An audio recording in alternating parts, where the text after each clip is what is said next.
Salut tout le monde! Bon matin! Hey, c'est le fun d'être avec vous ce matin. Je suis tellement content. Et ce matin, on continue la thématique du royaume. Et c'est assez...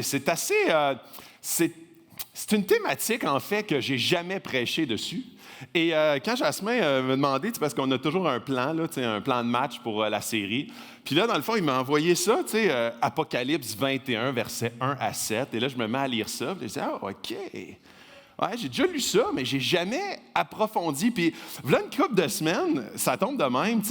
On a entendu parler du ciel presque, dans le fond, c'est quasiment une légende urbaine. Pour plusieurs, vous parlez à n'importe qui, là, paradis sur terre. Quand tu t'en vas dans un salon funéraire, on parle de paradis, de la vie après la mort, ça devient une étoile. Le ciel est devenu comme une espèce de... Tout le monde a une conception du ciel et du paradis. Et il y a quelques semaines, il y a un de mes collègues, on parlait sur l'heure du dîner, puis il y a un de mes collègues qui dit, il me pose vraiment la question, tu crois-tu vraiment à ça, toi, le paradis, puis tout, là, puis les nuages, puis tu voles dans les airs, puis là, il me demande ça en disant comme, non, hein? Genre, comme un peu tout le monde, là, oui, vie après la mort, puis on laisse ça de même parce que, on veut pas trop le définir parce que c'est un peu malaisant. Et c'était assez intéressant parce que j'ai comme dit oui.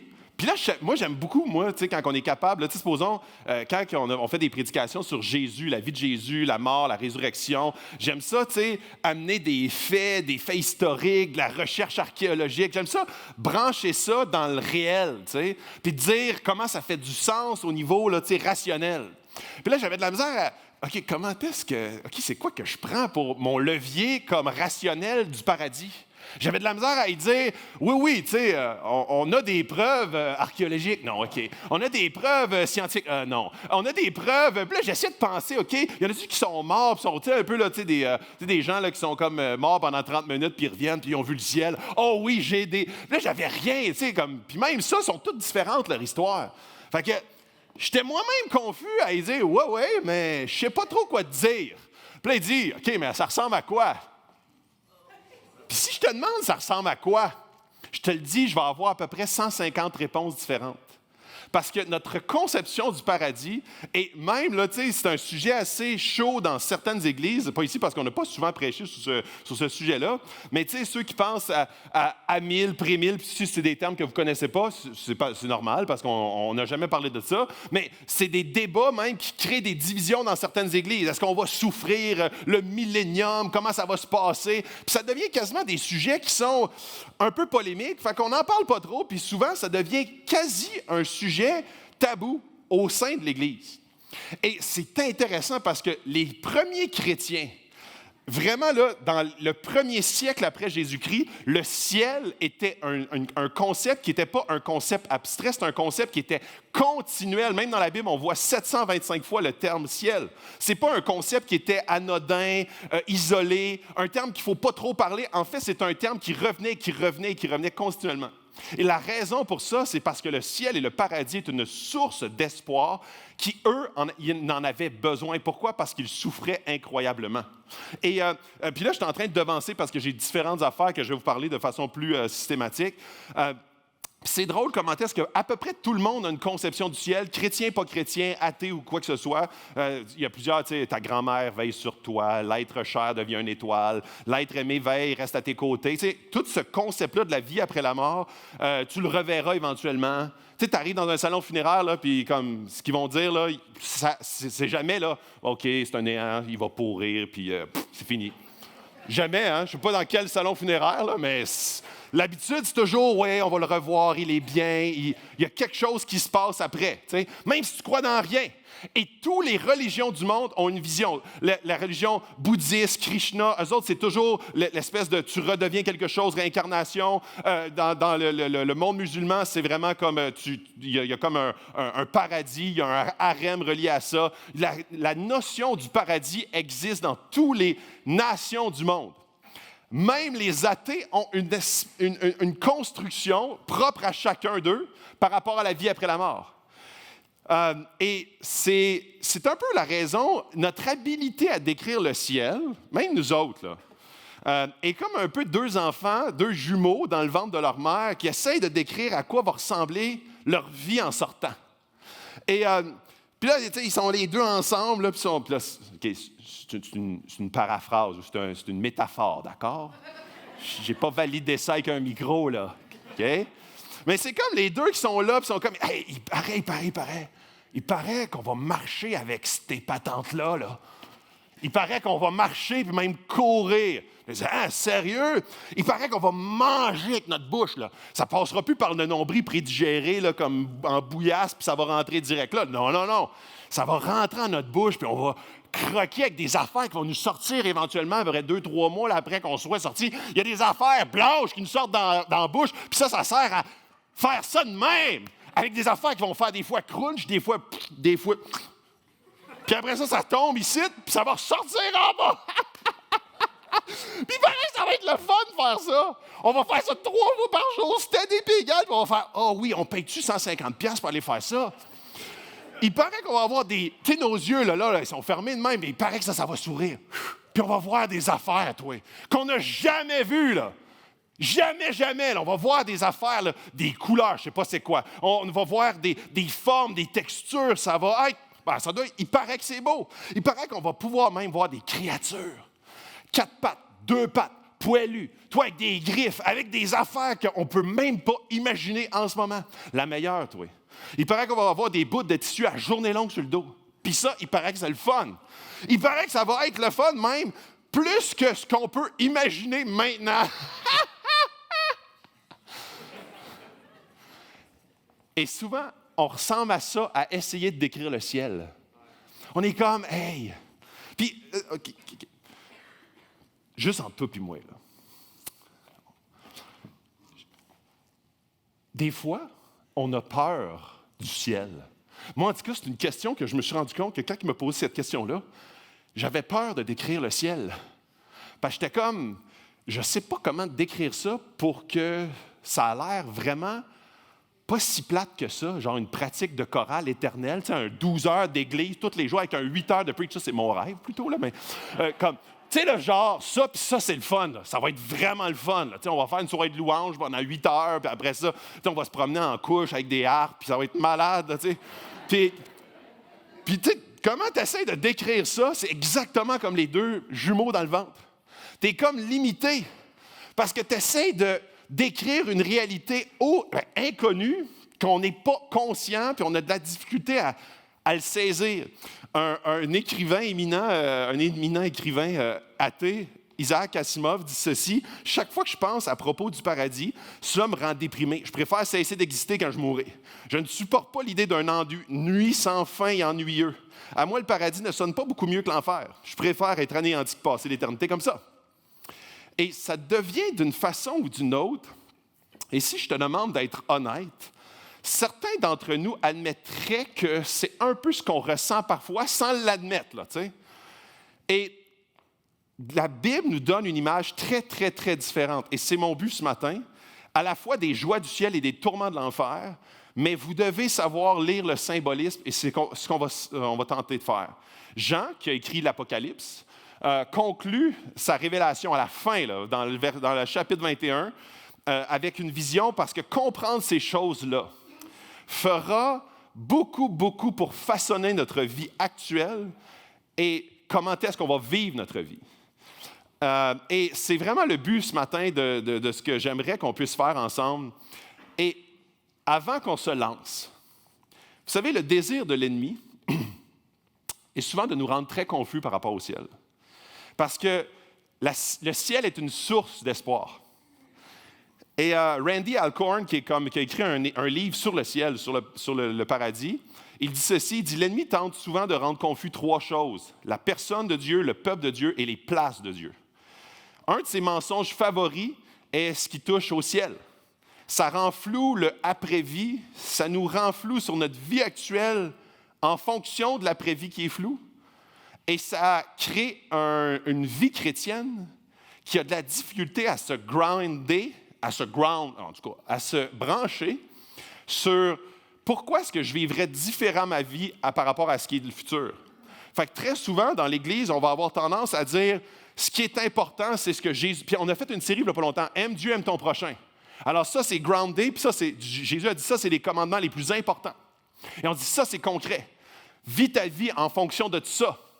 Mais on a de la difficulté, et l'être humain est un être d'espoir.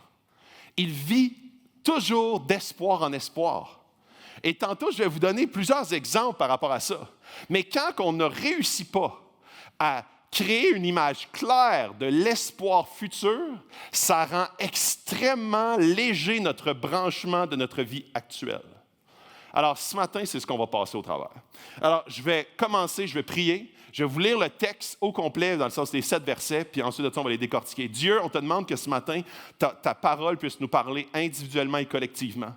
On te demande que le ciel ne soit pas juste un concept, mais vraiment une promesse auquel on aspire et auquel, Seigneur, on se projette d'une façon concrète. On te demande, Seigneur, que tu puisses toucher le cœur de ton Église ce matin. On veut avoir une Église, Seigneur, on veut être une Église qui te ressemble, une Église qui est en amour avec toi, une Église qui est à l'écoute de ce que ton Esprit a pour chacun d'entre nous. Dieu, aide-nous à que l'Apocalypse, que les promesses du futur ne soient pas un sujet de division, mais un sujet d'unité sous toi, dans ton Fils compris. Amen. Alors, je vous lis puis on ne l'a pas à l'écran ici, là, parce que je vais tous les décortiquer par la suite. Je vous lis les 7 versets. Apocalypse 21, versets 1 à 7. « Puis je vis un nouveau ciel et une nouvelle terre, car le premier ciel et la nouvelle terre et la première terre avaient disparu et la mer n'existait plus. Je vis descendre du ciel d'auprès de Dieu la ville sainte, la nouvelle Jérusalem, préparée comme une mariée qui s'est faite belle pour son époux. J'entendis une voix forte venant du ciel qui disait, « Voici le tabernacle de Dieu. Parmi les hommes, il habitera avec eux, ils seront son peuple et Dieu lui-même sera avec eux, il sera leur Dieu. Il essuiera toute larme de leurs yeux. La mort ne sera plus, il n'y aura plus ni deuil, ni cri, ni douleur, car ce qui existait avait disparu. Celui qui était assis sur le trône dit, « Voici ce que je fais, toutes choses nouvelles. » Il ajouta, « Écris cela, car ces paroles sont dignes de confiance et vraies. » Puis il me dit, « Je suis l'alpha et l'oméga, le début et la fin. À celui qui a soif, je donnerai à boire gratuitement de la source de l'eau de la vie. Le vainqueur recevra cet héritage, je serai son Dieu, il sera mon fils. » Alors, on commence tout de suite et mon premier point, c'est les 2 premiers versets, le renouveau. Puis je vis un nouveau ciel, une nouvelle terre, vous l'avez ici, car le premier ciel et la première terre avaient disparu et la mer n'existait plus. Je vis descendre du ciel d'auprès de Dieu, la ville sainte, la nouvelle Jérusalem, préparée comme une mariée qui s'est faite belle pour son époux. Dans le verset 1, Jean décrit un nouveau ciel et une nouvelle terre. Et beaucoup de mots là-dedans nous amène un peu à la confusion. Parce qu'on le lit et on le comprend selon le français qui est écrit. Mais ce qui est intéressant, c'est qu'il y a 2 mots pour « nouveau ». Dans le grec, il y a le « néos » qui signifie « tout nouveau » et il y a le « kainos » qui signifie « refait à neuf ». Comme quand tu pognes le champ et là, tu veux refaire à neuf ton char. OK? Quel mot vous pensez qui est utilisé dans ce passage-là? Tout nouveau ou refait à neuf? Le deuxième, refait à neuf. On a souvent, le ciel n'est pas comme un royaume complètement nouveau. Incolore et sans saveur, complètement différent de là où est-ce que nous sommes en ce moment. C'est un ciel et une terre renouvelés, refaits. Si un mécanicien disait, je vais prendre une vieille Corvette dans un dépotoir, puis je vais le refaire, je vais le kainos, tu ne t'attendrais pas à, justement, un nouveau char que tu n'as jamais vu. Tu t'attendrais à une Corvette refaite et optimisée.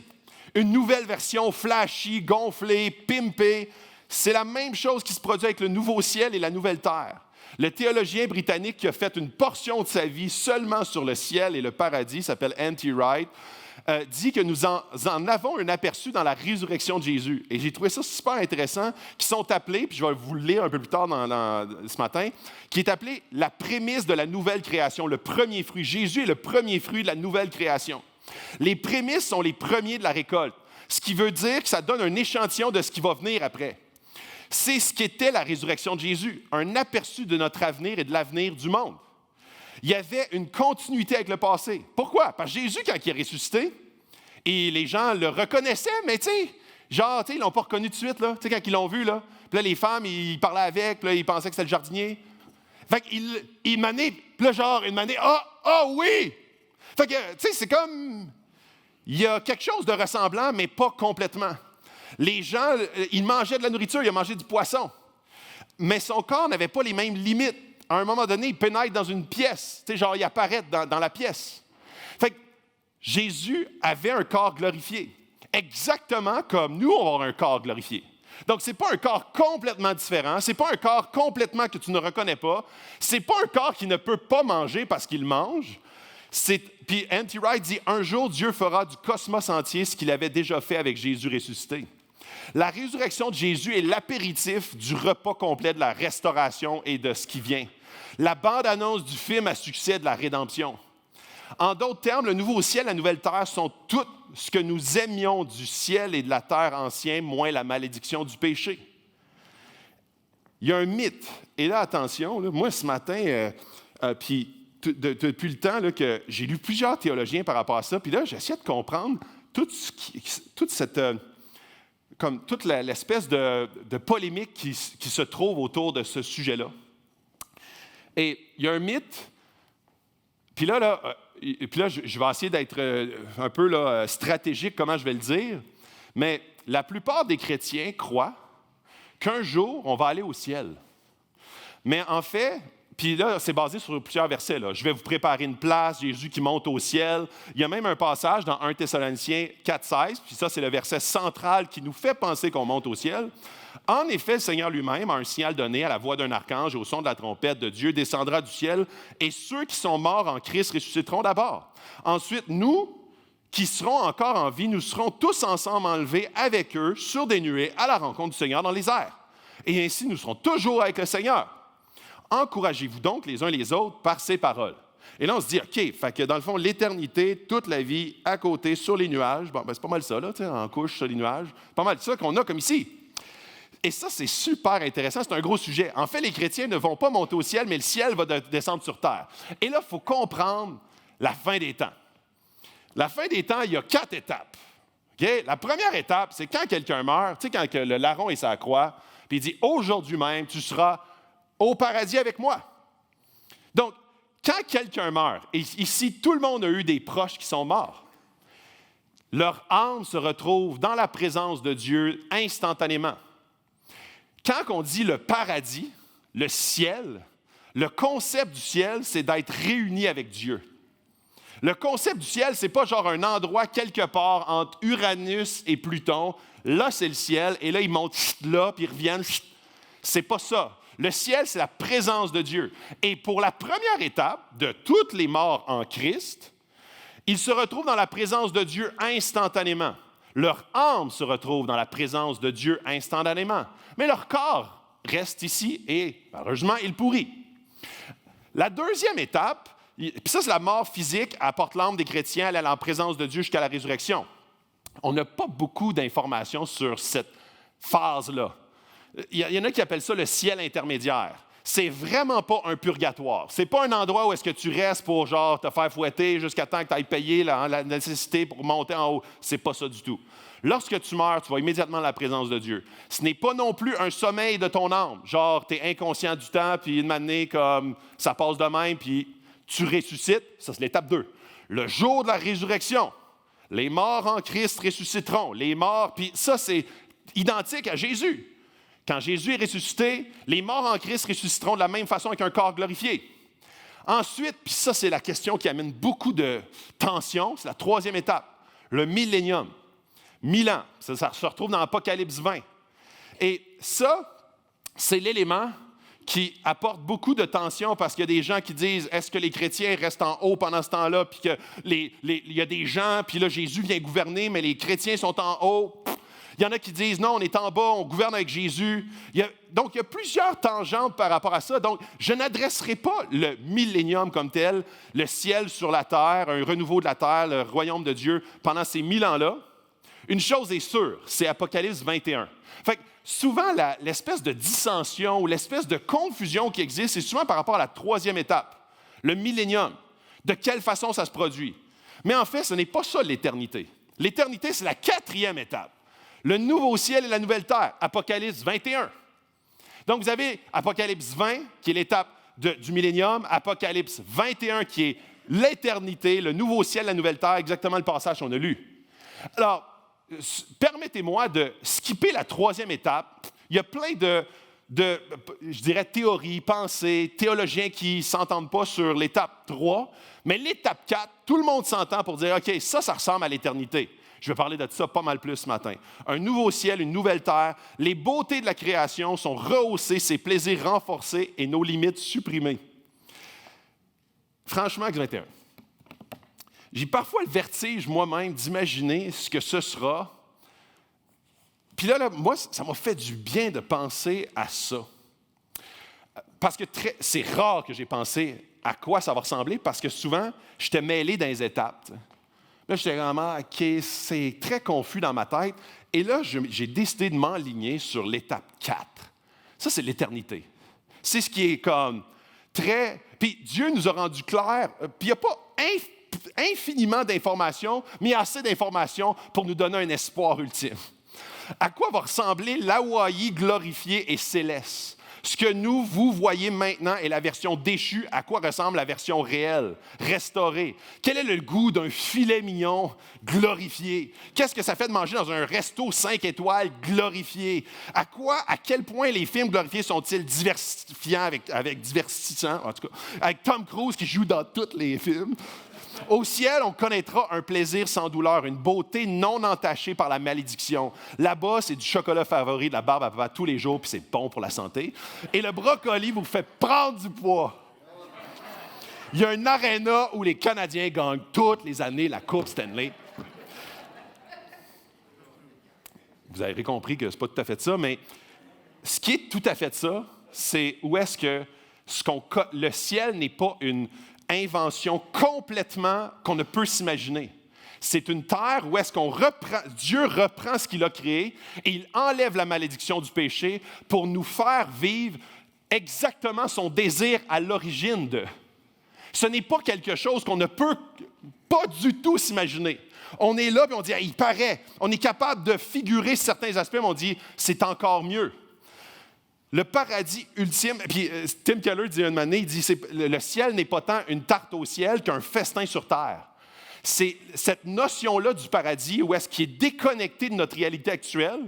En fait, elle est déconnectée sur certains aspects, mais complètement connectée sur la majorité. Ce paradis ultime n'existe pas encore. Cela vient, dit Jean, dans l'Apocalypse, après que Dieu ait détruit la vieille terre et le ciel au dernier jugement. Étape 3. Donc, il y a comme une destruction c'est vraiment là, comme on amène à la casse le véhicule pour refaire et recréer avec les mêmes éléments, mais glorifiés.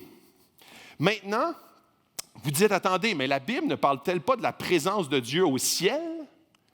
Maintenant, ou des croyants qui meurent en allant au ciel maintenant, et ça, c'est l'étape 1. Puis je vais référer souvent à ces étapes-là. Parce que très souvent, on prend un concept, puis on dit, on les mêle toutes. Présence de Dieu au ciel, présence de Dieu paradis, étape 2, millénium, 3, Jésus gouverne, tribulation. Puis là, on dit tout mêlé. Puis on se dit, on verra ça plus tard. Tu sais. Quand on va mourir, on verra rendu là. Oui, la Bible se réfère au ciel comme partout où se trouve le trône de Dieu. Et être absent avec le corps, dit Paul, c'est d'être présent avec le Seigneur, 2 Corinthiens 5,8. De sorte que les croyants qui sont morts sont allés au ciel, mais le ciel actuel n'est qu'un bras temporaire tenant lieu. C'est comme une escale.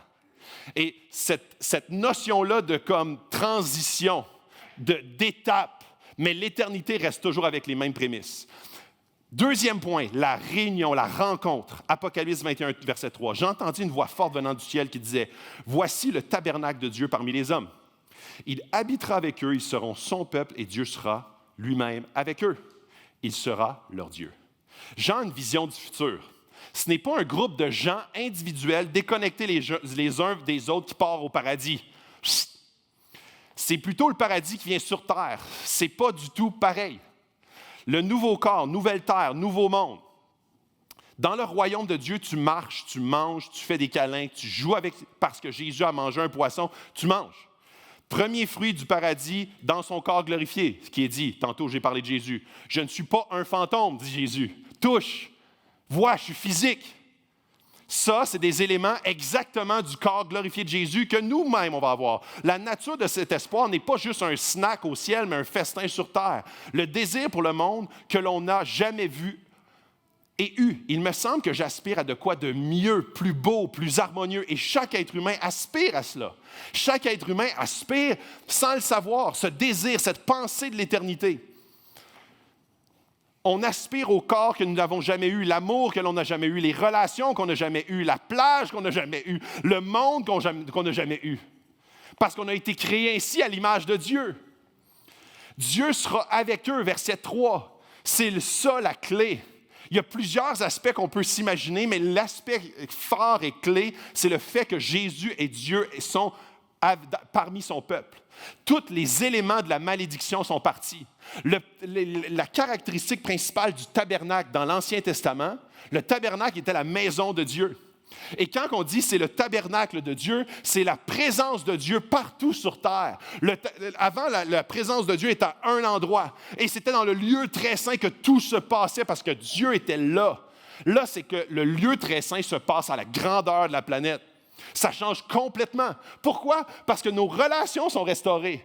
Nos façons d'interagir avec le monde sont restaurées. Nos façons d'interagir avec nous-mêmes sont restaurées. Ça crée une dynamique entièrement nouvelle et il n'y a plus de conflit en dedans dans l'Église, dehors dans l'Église. Pourquoi? Parce que Jésus règne et il n'y en a plus de péché. Dans Genèse 3, on a perdu notre relation avec Dieu et par le fait même avec les autres autour de nous. Notre relation avec nous-mêmes est tombée en morceaux. On est toujours en quête de valeur et d'identité. Ça a toujours été brisé, mais on a toujours aspiré à. Pourquoi? Parce qu'on a été créé pour. Quand la relation avec Dieu est restaurée, nos autres relations sont restaurées. Moi et les autres autour de moi. Jean écrivait à des gens qui souffraient incroyablement. Et je prends une petite parenthèse ici. L'empereur Domitien, au 1er siècle, c'est lui qui a mis en place une immense persécution des chrétiens. Et quand je dis persécution, ce n'était pas juste on n'aime pas le christianisme. C'était dans les arénas, ils organisaient des spectacles pour faire dévorer les chrétiens. Ils empalaient tout autour de Rome des chrétiens, empalés. C'est un peu gore, mais désolé. Couverts de goudron, on les allumait. Ça, c'était le classique des chrétiens. Crucifiés le long des routes pour aller vers Rome. Jean leur a donné cette vision pour démontrer ce qui vient. Les chrétiens toléraient la souffrance avec paix et avec un calme impossible humainement. Le monde voyait les chrétiens mourir et ils étaient fascinés, inspirés et attirés à Dieu.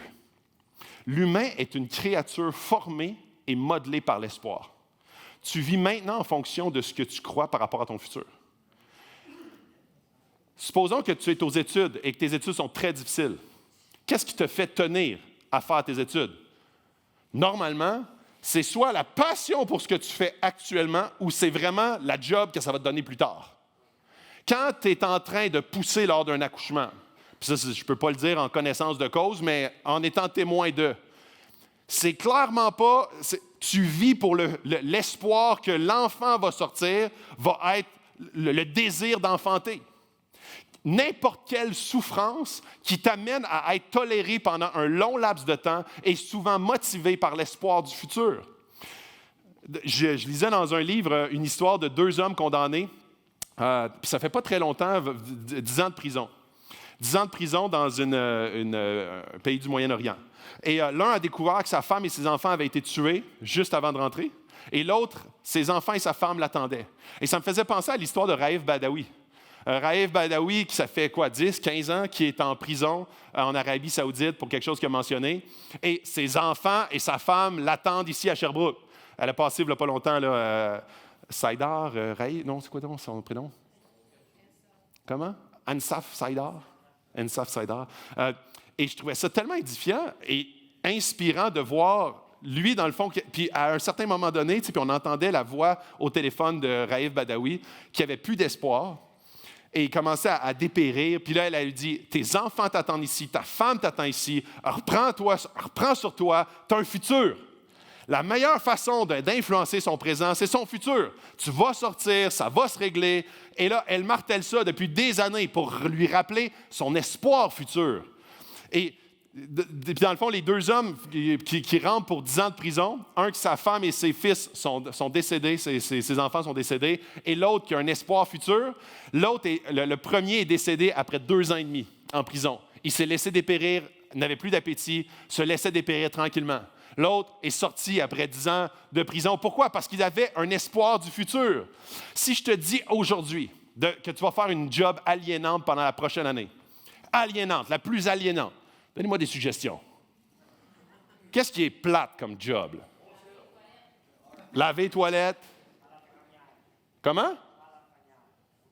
Ah oui, ça, c'est ramasser les crottes de cheval. Hein? Oui, ça, c'est tout, c'est pas pire. Qui dit mieux? Une morgue. Ouf, oui, en effet.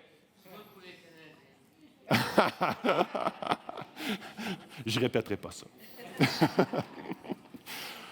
Alors, si je te dis, parfait, tu vas faire ça, tu ramasses la crotte, tu nettoies les toilettes, et ça, tu vas faire ça pendant la prochaine année. Comment? Bien, ça, c'est pas une job, là, mais supposons, là, une job. Là, supposons, allez, je te dis, tu vas souffrir, là, tu sais. Comment? Embaumeur, oui. Thanatologue, ça, c'est quelque chose. Alors, je te dis, tu vas être thanatologue, tu vas ramasser la crotte de cheval ou laver les toilettes, et je te paye à la fin de l'année. Je te donne ça en décembre, le 31, là, comme un cadeau de Noël, je te donne 20 000 $. Tu peux en dessous du salaire minimum, parce que c'est un travail pas super. Et là, à l'autre personne juste à côté, je lui dis, je vais te donner un autre cadeau, justement, le 31 décembre, comme cadeau de Noël, 20 millions $. Et là, tout à coup, puis là, tu vois les deux personnes qui ramassent la crotte de cheval. Là. Il y en a un qui est comme la bélo, la dice. Je te dis, là, c'est clean. Là. Je te dis, à la fin, là, il fait ça à mop. Là. Le box de cheval, là, clean. Puis l'autre, il est comme là, puis là, il est comme, moi, je fais plus ça. Puis le lendemain, il dit, là, moi, je lâche. Moi, c'est fini. Là, c'est terminé. Là. Je me ferai pas arnaquer de même longtemps. Là. Pourtant, la même job, les mêmes conditions, sauf l'espoir futur. Et c'est le même principe pour les chrétiens. Le maintenant est contrôlé par le éventuellement. Tu seras motivé à te sacrifier maintenant quand tu sais ce que tu auras plus tard. Tu tolères la grossesse parce que l'enfant va arriver. Tu tolères les études parce que tu en vivras éventuellement. Tu vas tolérer pour un espoir futur. Ce que tu crois par rapport à ton futur déterminera ton présent et comment tu agiras maintenant. Est-ce que tu crois que lorsque tu mourras, tu vas pourrir? Que ce monde, c'est tout ce que tu as? Ou crois-tu qu'un jour il y aura, ou ce que tu fais aujourd'hui comptera pour l'éternité? Cette vision de la fin des temps a donné l'espoir nécessaire aux premiers chrétiens pour tolérer les plus grandes souffrances sur une longue période de temps. La mort et la résurrection est liée à cet espoir. Le verset 3 dit que la demeure de Dieu sera avec l'homme. Ils seront son peuple et Dieu sera avec eux comme leur Dieu. Le ciel est l'endroit où Dieu et son peuple sont réunis, ensemble, en fusion permanente. Au ciel, nous allons être réunis avec tous nos proches et amis qui sont morts en Jésus. Et tantôt, quand je mentionnais toutes sortes de choses comme le plaisir, le rire, manger, là, on a l'impression que souvent ces choses-là ne sont pas spirituelles. Comme si, avec Dieu, on va juste chanter et écouter une preach. Et c'est parce qu'on n'a pas une bonne vision de « c'est Dieu qui nous a créés avec ça ». C'est Dieu qui nous a créés avec des sens. C'est Dieu qui nous a créés avec le goût, l'odorat, un monde extraordinaire à regarder, à contempler, à profiter. La chaleur du soleil, les éléments qui nous font capoter comme êtres humains, c'est Dieu qui les a donnés. De vivre ces choses-là et les plaisirs de Dieu, c'est complètement spirituel. C'est divin. Et c'est là où est-ce que de déconnecter les deux, un avec l'autre, c'est qu'on ne comprend pas dans quoi Dieu se délecte de son peuple. Dieu ne se délecte pas seulement dans un moment, puis là, nous autres, on a souvent cette vision extrêmement étroite de Dieu m'aime ou se délecte dans ma personne seulement quand je lui chante et quand je lui prie. Alors, à peu près 1-2% de ma semaine. Mais ce n'est vraiment pas le cas. Dieu se délecte de ses enfants comme moi, je me délecte de mes enfants, pas juste quand ils me font un beau dessin. Je me délecte d'affaires ridicules parce que je les aime. Dieu, c'est la même chose. Il se délecte de ses enfants qu'il a créés avec les éléments, les caractéristiques, les sens, la beauté extérieure, parce qu'il nous aime dans toutes les sphères de ce qu'on pratique. Et là, je vous projette dans une idéologie où est-ce qu'il n'y a plus de péché, il n'y a plus de tentation, il n'y a plus de conflit, d'éléments qui viennent corrompre et détruire. Il y a la présence de Dieu à tout moment, tout le temps, de façon perpétuelle, où Dieu se délecte dans son peuple, avec son peuple. Il donne à son peuple ce qu'il a toujours voulu donner, et son peuple en profite, en bénéficie. Ces êtres chers en Jésus qui nous ont été enlevés dans la mort seront restaurés. J'aime tellement ce verset-là. Excusez, je suis un peu plus trop loin, ça a descendu. L'un des desseins de Dieu dans le salut était de créer une famille éternelle unie par un amour qui ne s'estompe jamais, où nous n'éprouvons jamais de chagrin et nous n'avons jamais à dire au revoir. Et dans Isaïe 49, 22, il est écrit « Voici ce qu'a dit le Seigneur. L'Éternel, je lèverai ma main en direction des nations, je dresserai mon étendard pour les peuples et ils ramèneront tes fils en les tenant dans les bras, ils porteront tes filles sur leurs épaules. » Qui n'a jamais perdu un être cher ici dans cette salle? Je dois penser que ce verset-là signifie que les parents qui ont perdu des enfants, peut-être dans un accident, une maladie ou une fausse couche, verront ce fils ramené par les anges dans leurs bras ou leur fille perdue être ramenée à eux sur leurs épaules. Quelle journée ce sera? Et bien sûr, la plus grande réunion est avec Dieu lui-même, qui sera en permanence au milieu de nous. Le chapitre 22, 4 dit « Ils verront son visage ». 22, 4, vous allez l'avoir bientôt. « Ils verront son visage et son nom sera sur leur front. Il n'y aura plus de nuit. Ils n'auront plus besoin ni de la lumière d'une lampe, ni celle du soleil. Parce que le Seigneur Dieu les éclairera et ils régneront au siècle des siècles. » Alors, il y aura possiblement des changements. Vous savez, le soleil n'est pas éternel. Il perd de la masse tous les jours et tous les secondes. Et c'est intéressant de voir qu'ici, Dieu sera notre soleil. Il sera la lumière éblouissante. Sa présence sera notre lumière constante. Nous ne ressentirons jamais l'obscurité de la solitude, de l'abandon, du jugement. Nous nous prélasserons pour toujours dans la beauté, la gloire de son visage rayonnant, de sa vérité, de sa beauté, de son amour. Nous serons si intimement liés à lui que nous aurons son nom tatoué sur nos têtes. Je suis comme, OK, nos noms tatoués sur le front, il me semble que c'était pas l'affaire qu'il ne fallait pas dire oui, ça. Et là, c'est vraiment intéressant parce que le tatouage, ça signifie dans le symbolisme une relation permanente, une relation que tu ne peux changer. Une relation, parce que souvent les bêtes étaient tatouées. Il y a certains peuples qui avaient des tatouages pour dire « nous appartenons à cette tribu ». Le tatouage était un symbolisme d'appartenance permanente. La plus grande joie du ciel est la réunion, la grande réunion, la réunion avec Dieu lui-même, et nous jouirons de sa compagnie éternelle, aimante, puissante pour toujours, à jamais. Nos cœurs seront tellement remplis d'amour, de joie pour lui que nous ne saurons pas comment le contenir. On va déborder parce qu'on est en présence de cette lumière qui nous abreuve. Ça nous donne une vision, une espèce d'aspiration qui est beaucoup plus riche que de voler ces nuages en couche. Et c'est exactement ce que Jean voulait transmettre par la vision que Dieu lui a donnée à l'Église. Je lisais une chronique par rapport à tout ce qui est les premiers esclaves en Amérique du Nord. Les premiers esclaves et à quel point toute la théologie autour de cette souffrance des Afro-Américains au début du siècle et des années 1800. Et le chercheur mentionnait à quel point le ciel était omniprésent dans tous les écrits afro-américains. Pourquoi?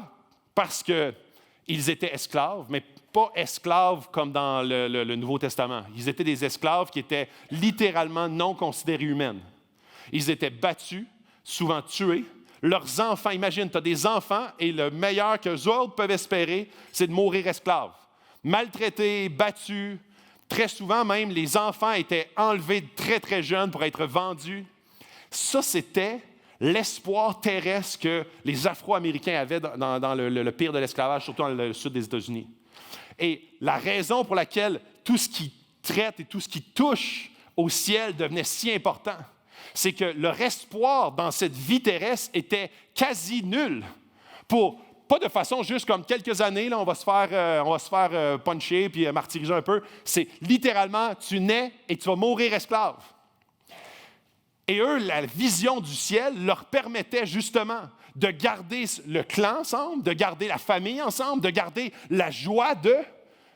Et c'est devenu central dans leur théologie. Pourquoi? Parce qu'ils n'avaient aucun espoir actuel. Et ce n'est pas pour rien que la majorité des chrétiens aujourd'hui, dans notre ère actuelle, ne parlent que très peu du paradis. Parce que notre espoir actuel n'est pas branché dans ce qui s'en vient, mais dans ce qui est aujourd'hui. Je vis ma vie, je travaille, voici ce qui est le centre de mon espoir. Je rajoute un peu d'Église là-dedans, puis un peu de Dieu, puis ça devrait faire une vie assez épanouie et complète. En fait, l'absence de souffrance nous amène à brancher notre vie et notre espoir sur notre vie actuelle. Et nous amène à nous déconnecter de Dieu sur la vérité, sur les vérités du futur et sur l'espoir du futur. Ça nous amène à avoir une vision plutôt mitigée de ce qui s'en vient et à peu près inutile. Pourquoi? Parce que je n'ai pas tant besoin d'un espoir futur. J'ai juste besoin de un peu plus, un raise dans mon salaire. J'ai besoin d'un petit peu plus, un nouveau char l'année prochaine. J'ai besoin de sources d'espoir très éphémères pour me permettre de me rendre l'année prochaine. Rendez-vous la semaine prochaine et la semaine prochaine avec possiblement une petite source d'espoir. Et puis, quand là, mon ami me demandait « Crois-tu dans le ciel? » C'était pas pour rien que j'avais pas grand-chose à y dire. Parce que c'est très rare que je me dise « J'ai besoin du ciel pour faire ma journée aujourd'hui. » J'ai besoin de me brancher sur ce qui vient après pour faire ma semaine. Parce que c'est décourageant. Non, je vais essayer de trouver une source d'espoir. Je vais essayer de prier un peu. Dieu, remonte-moi le moral, donne-moi un peu de paix. Mais je n'ai pas besoin de ce qui vient après.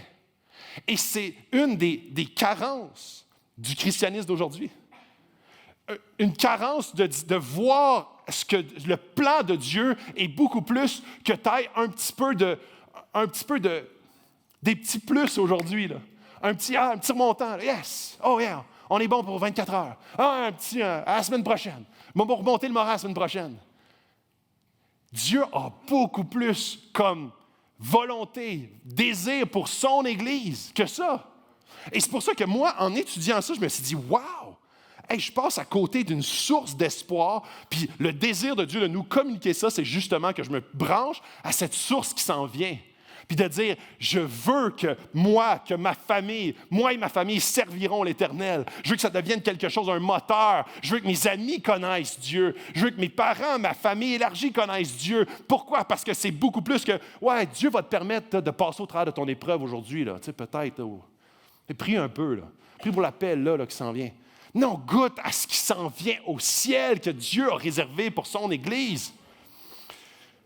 Et le troisième point, restauration. La restauration.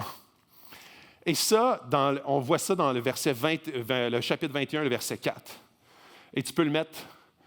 Il essuiera toute larme de leurs yeux, la mort ne sera plus, il n'y aura ni deuil, ni cri, ni douleur, car ce qui existait avant a disparu.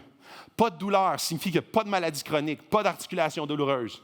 Pas de larmes signifie pas de dépression, pas de crainte, pas d'anxiété, pas de stress, pas de malentendu, pas de conflit relationnel. Plus de salles d'urgence, plus de soins intensifs ou de COVID, plus de masques, plus de chimiothérapie, plus de pharmacie, plus d'hôpitaux pour enfants ni de salons funéraires, plus de thanatologues, plus de services d'homicide, de conseillers en deuil, d'agents de sécurité, plus de formulaires à remplir, plus de gastro, de porter le masque, de grippe, d'antibio, de canne, de chaises roulantes, ni d'insomnie. Dieu nous a déjà sauvés du châtiment du péché, mais là, nous serons sauvés de la puissance et de la présence du péché. Et ça, c'est grand. C'est le final du salut. Un jour, les mêmes mains qui ont été percées pour toi essuieront toute larme de tes yeux. Nous ferons enfin l'expérience de la vie dans un monde sans péché. Ce qui peut être le plus grand bénéfice négligé, pas de péché. Pas de péché. On est comme, OK, péché, ouais. Non, pas de péché, ça signifie que ta vie est heureuse. Ça signifie que ton existence est complètement différente. Le péché brise nos vies, casse des familles, casse des couples, casse toutes sortes de choses, rend ton corps malade et souffrant, et la souffrance et la douleur. Puis si tu n'as pas mal aujourd'hui, une matinée tu vas avoir mal, puis une matinée tu vas mourir dans la souffrance. Qu'est-ce que ça fait d'être sans péché? Sans péché extérieur du corps, mais aussi du cœur. Genre, tu ne penses pas mal de quelqu'un, tu ne vas pas comme parler dans son dos parce que tu n'as rien qui te passe dans son dos. Parfois, les gens demandent, quand Jésus essuie nos larmes, est-ce que ça signifie que nous ne pourrons pas nous souvenir de ce qui s'est passé sur terre? Non, cela signifie qu'il transforme notre douleur en joie. Paul utilise 2 images pour parler de la façon dont nous allons penser à notre passé. Douleur, une fois que nous arrivons au ciel, intériorisez-les. Dans Romains 8, il dit la naissance, il utilise cet exemple-là, il dit « La douleur de la création est comme les douleurs de l'accouchement du travail. » Ce n'est pas que vous oubliez la douleur, juste qu'elle est presque perdue dans la joie lors de la naissance. J'ai un ami qui a eu un cancer du cerveau. Ce n'est pas que nous regardons en arrière et voyons les raisons pour lesquelles de mauvaises choses se produisent et dire « Oh, c'est pour ça que c'est arrivé. » Au contraire, on va voir, on va se délecter de tout le positif et tout l'aspect complètement joyeux et en paix que l'on vit dans l'actualité vie et se souvenir comme un mauvais souvenir. Quelle mauvaise chose à ce moment-là, nous serons ainsi absorbés avec la révélation extraordinaire de Dieu continuellement. On va se rappeler des mauvais souvenirs comme un souvenir lointain. Pas qu'on va oublier, mais ça va être un élément qui va être noyé dans la joie actuelle. Mère Teresa disait « Ce sera comme un mauvais souvenir, comme une nuit dans un hôtel bon marché. » Rapidement perdu dans la joie actuelle. L'autre image que Paul utilise est « englouti ». Dans 1 Corinthiens 15, il dit « La mort, dit Paul, est engloutie dans la victoire. » Les souvenirs de mort sont engloutis dans la victoire. Lorsque vous avalez quelque chose, ils deviennent partie de vous. La nourriture que vous mangez devient vous. De la même façon, les souvenirs font partie de vous, mais ils seront engloutis dans cette victoire donnée par Christ. De la même manière, nos expériences avec la douleur, la mort rendent le produit final plus doux et encore plus beau. Vous avez probablement vu quelqu'un que vous aimez traverser la souffrance et vraiment grandir à partir de ça. Ou peut-être voyez-vous cela dans votre propre vie. Un chapitre douloureux dont vous ne pouviez pas comprendre le but à l'époque a conduit à un effet positif dans votre vie. Si nous le pouvons déjà avec un temps et une perspective limitée, c'est exactement ce qui va se passer dans l'éternité.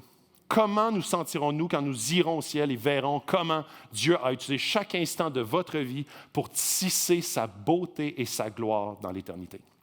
C.S. Lewis dit que le fait que nous aspirons à quelque chose au-delà de la gravité est une forte indication que cette chose existe réellement. Il a demandé « Les poissons se plaignent-ils de la mer pour être mouillés?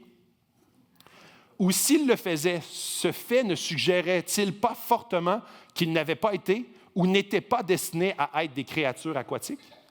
Nous aspirons à sortir de la mer du temps pour aller au pays de l'éternité, chaque être humain.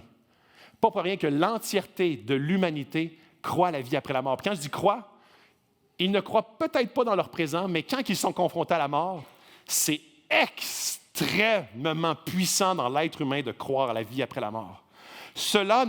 Encore C.S. qui dit « Cela ne montre-t-il pas que nous avons été créés pour l'éternité? Si je trouve en moi un désir que rien de ce monde ne peut satisfaire, le meilleur argument est que j'ai été créé pour un autre monde. » Tolkien, qui a écrit Le Seigneur des Anneaux, dit l'une des meilleures phrases à ce moment-là, en ce dernier jour, dans un de ses livres, il dit « Toutes les choses tristes sur terre deviendront fausses. » Faux ne signifie pas que nous les oublions complètement, mais les mauvais effets dans nos vies se transforment en bons effets. Dieu prend des choses douloureuses avec des effets dévastateurs et les retisse dans un bon but. Mais j'aime encore plus le récit de Joni Eareckson Tada, une tétraplégique qui, à l'âge d'une vingtaine d'années, même un petit peu plus jeune, vers 16 ans, elle s'est cassé le cou en plongeant dans un lac. Aujourd'hui, elle est âgée de 70 ans. Et elle dit ceci dans son livre. Dieu a utilisé cet accident-là pour la ramener à lui, l'attirer à Dieu. Dans son livre, elle écrit « J'espère que d'une manière ou d'une autre, je pourrai emmener mon fauteuil roulant au paradis. Avec mon nouveau corps glorifié, je me lèverai de ce fauteuil roulant sur des jambes ressuscitées et restaurées. Et je serai à côté du Seigneur Jésus et je sentirai ses bras et ses mains et je dirai « Merci Jésus ». Il saura combien je me suis appuyé sur lui pendant mes souffrances. Et puis je dirai, Seigneur Jésus, vois-tu ce fauteuil roulant là-bas? Eh bien, tu avais raison quand tu m'avais mis dedans. C'était beaucoup de problèmes et beaucoup de souffrances. Mais plus que j'étais faible dans cette chose-là, plus que je m'appuyais sur toi. Et plus que je m'appuyais sur toi, plus que je découvrais que tu étais fort. Je ne pense pas que j'aurais jamais connu la gloire de ta grâce sans la faiblesse de ce fauteuil roulant. Ainsi, merci Seigneur Jésus pour tout ça. Maintenant, s'il te plaît, peux-tu l'envoyer en enfer? Et j'ai invité l'équipe de louange, je vais terminer là-dessus. Je veux dire un petit mot avant d'aller sur la conclusion. Je veux dire un petit mot sur l'enfer. Et là, je sais que c'est comme un malaise parce que de la même façon que tu crois-tu au ciel? Il m'a demandé pas longtemps après, tu crois-tu à l'enfer? Et, tu sais, je veux dire, s'il y avait un malaise dans la première question, le malaise était fois 1000 pour la deuxième. Et j'ai déjà fait un discours sur l'enfer, complètement sur l'enfer. Et l'enfer, c'est la séparation avec Dieu. Et à travers les écrits, de la même façon que là, tous les chrétiens pensent qu'on va être sur des nuages, il y a beaucoup de conceptions par rapport à l'enfer et il y a beaucoup d'essais, d'interprétations des jumeaux dans le ventre là, du début par rapport à quoi ressemble l'enfer. De la même façon que le point central du ciel, c'est la présence de Dieu qui élimine la présence du péché, qui amène un état là, j'essaie d'utiliser des mots assez forts. Alors, extrapoler x 10 les mots que j'utilise, d'accord? Mais un état de délectation, un état allez, aidez-moi là. De bonheur, de paix, de satisfaction, de quoi? Extase. Extrapoler. De la même façon que la coupure d'avec Dieu, la source de vie, la présence du péché continuel. Cette coupure-là amène une souffrance. Pourquoi? Parce que j'ai été créé pour quelque chose que je suis coupé éternellement. Cette souffrance, elle est immense. Et cette souffrance, puis j'aime tellement encore une fois une phrase de C.S. Lewis qui dit « L'enfer est barré de l'intérieur ». L'enfer, c'est pas comme du monde qui tape sa porte et qui dit « On veut sortir, on veut sortir ». La majorité des gens qui ne croient pas en Dieu aujourd'hui ne sont pas comme « Je veux croire en Dieu, je veux croire en Dieu ». Non, ils croient que la source de leur bonheur est ailleurs qu'avec Dieu. N'est-ce pas? Alors, ils courent toute leur vie après autre chose que Dieu. Une vie durant. Extrapole ça pour l'éternité. Extrapole ça pour l'éternité. Après que tu aies essayé tout, tu recommences. Mais c'est pas « Ah oui, ben je pense que la réponse est en haut parce que tu es coupé éternellement de la présence de Dieu. Donc, c'est souffrant. » Pourquoi? Parce que tu cherches un espoir où il ne se retrouvera jamais. Et c'est exactement ce qu'est l'enfer. La coupure de la présence de Dieu qui amène un désespoir total, une recherche continuelle sans trouver, un espèce de cercle vicieux où est-ce que tu dis, ben on recommence, puis de m'amener, j'imagine que, mais non. Ça amène l'être humain à se... Puis c'est pour ça qu'il y a beaucoup d'images de feu. Puis souvent, on est comme, le feu! Mais ça amène l'être humain à se consumer. Pourquoi? Parce qu'il recherche sans trouver. Puis il continue à chercher pour l'éternité. Et là, pourquoi? Il est coupé de la présence de Dieu. De tout ce qui est merveilleux, il est coupé. Et je ne parle pas qu'il recherche à aller vers le haut. Non, il continue à chercher et à chercher. Et il est conduit au désespoir.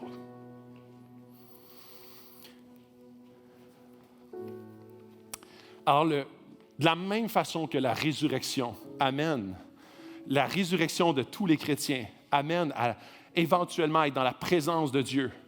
Et le ciel éternel sera une terre renouvelée, une terre avec des nouvelles composantes, avec des nouveaux éléments à se délecter, avec clairement notre même corps, mais qu'il sera glorifié. Puis là, il y a plein de questions. Là. Est-ce qu'on va être encore, on va se reconnaître? Est-ce qu'il va y avoir, Puis là, je voyais toutes les questions, puis je me disais, wow, ça pourrait être une belle série. Là. Mais ce qui est le plus important, ce que vous devez retenir ce matin, le ciel sera un endroit où il fera extrêmement bon vivre parce que Dieu sera là. Et ça amène un plaisir incroyable que tu ne peux complètement imaginer, mais que tu peux fortement figurer à plusieurs niveaux. Les meilleurs moments que tu as vécus dans ton existence étaient quoi? Quand j'étais en symbiose avec ma femme, quand on était en voyage sur le bord de la plage, quand on mangeait des choses qui étaient extraordinaires, quand on avait un bon temps de famille à rigoler, quand on avait des moments où est-ce qu'on pouvait aller là, dans des endroits qui étaient majestueux au niveau visuel, où est-ce qu'on pouvait sentir la chaleur du soleil, où est-ce qu'on pouvait se délecter dans des moments même où est-ce qu'on rencontrait Dieu dans des moments de louange, où est-ce qu'on se sentait en extase.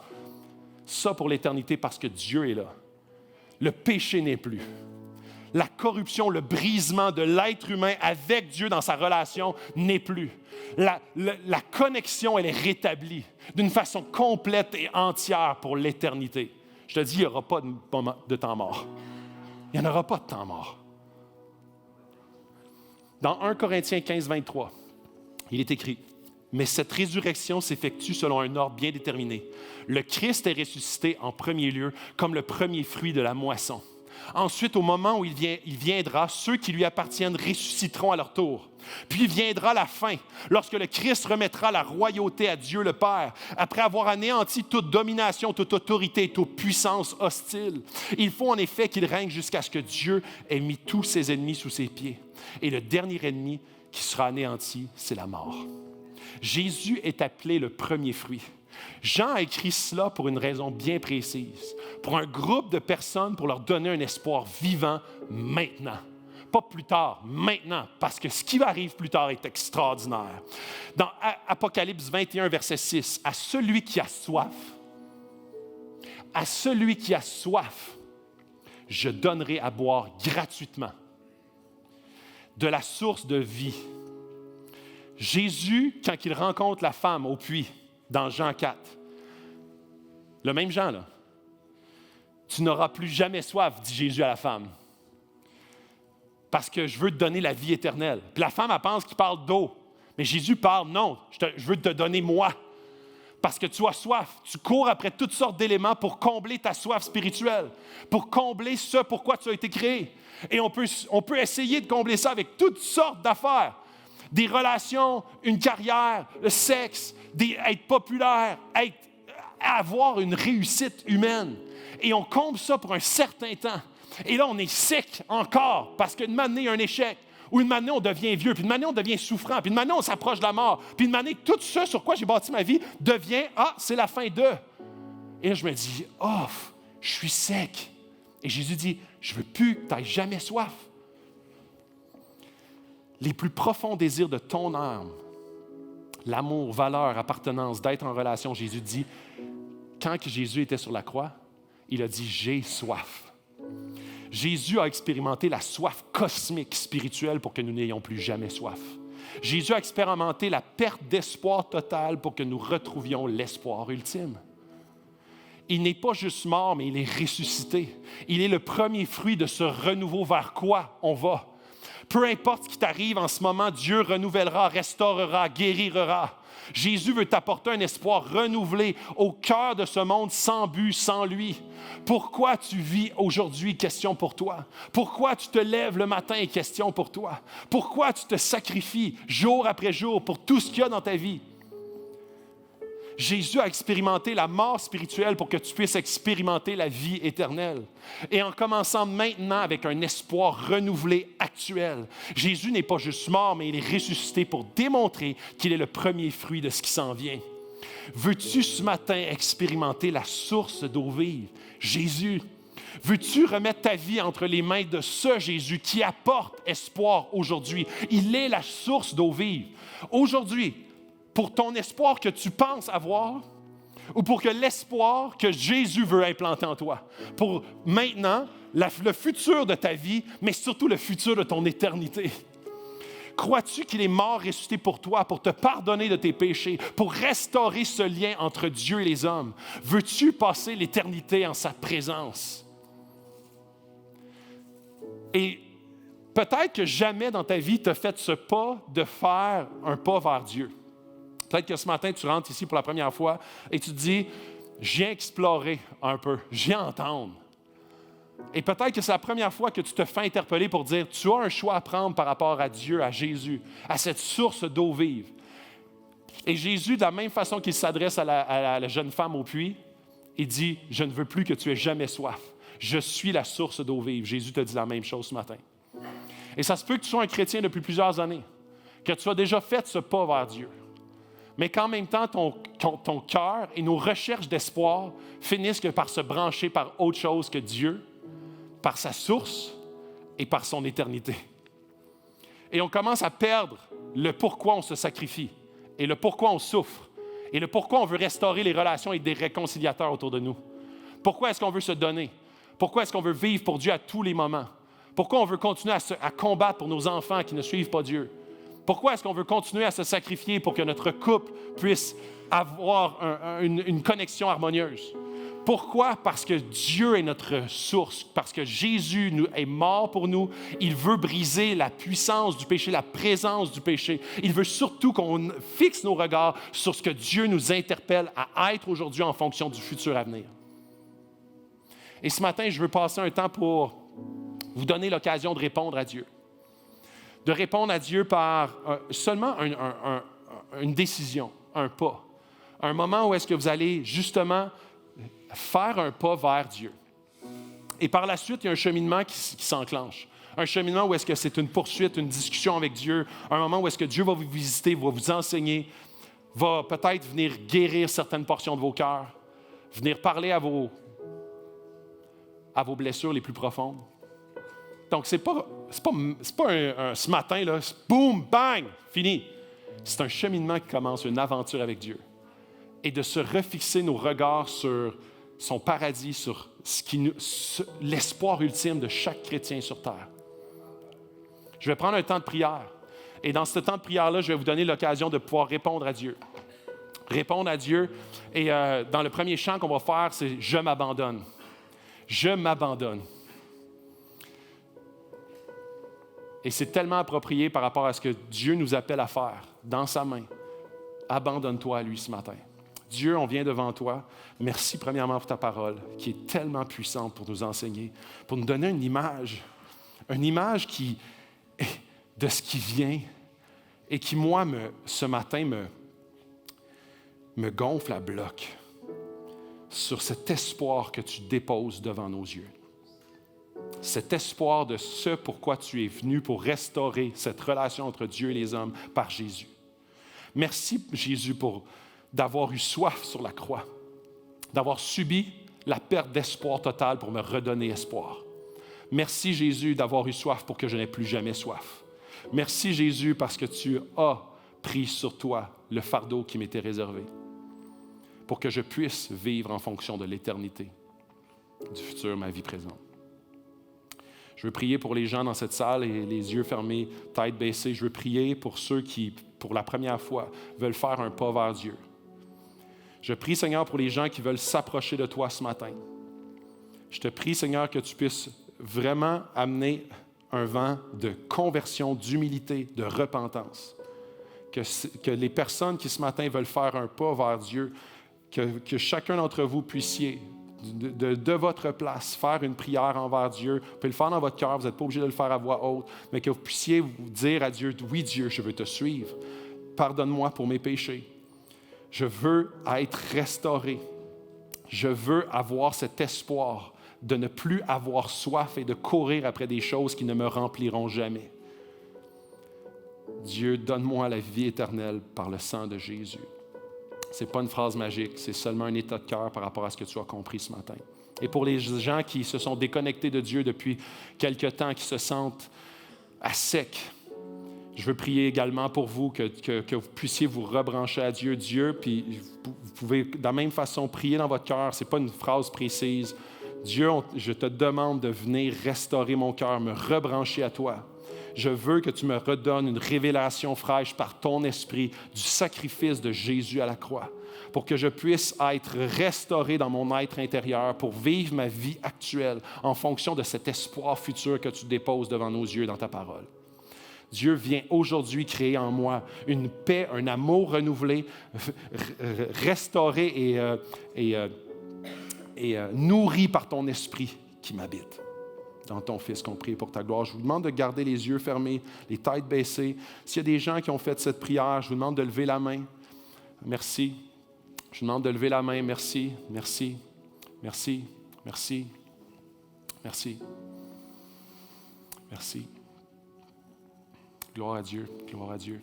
Oui, Dieu, merci parce qu'aujourd'hui encore, en 2022, tu sauves, tu restaures, tu guéris, tu atteins les cœurs brisés. Tu veux amener, Seigneur, un vent de fraîcheur dans notre Église. Tu veux, Seigneur, amener ton peuple à être en amour avec toi. Merci, Seigneur, parce que tu es ce bon papa, ce bon pasteur, ce bon berger. Tu es celui qui aime les cœurs.